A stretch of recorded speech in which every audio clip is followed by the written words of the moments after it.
I dag har vi været en tur i Bonbonland, og der skulle selvfølgelig prøves en del ting. Skildpadden, og her er det søløven. Og vi var også lige en tur i hestepærerne. Det kan godt være, at det er for ganske små børn, men det var egentlig ret fornøjeligt med den der tur på hestepæren. Så det er ikke sådan at kimse af. Så blev der lige pustet nogle sæbebobler, nogle bedre end andre, og så blev der vasket lidt guld, men det blev hurtigt opgivet igen. Så blev der lige leget lidt sjov og spas oppe i Cowboybyen.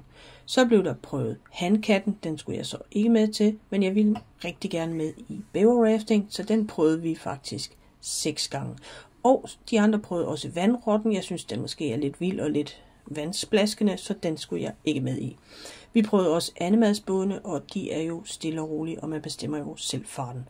Så blev der også lige tid til lidt mere sjov og spas billeder, og vi sluttede dagen af med churros med chokoladesauce.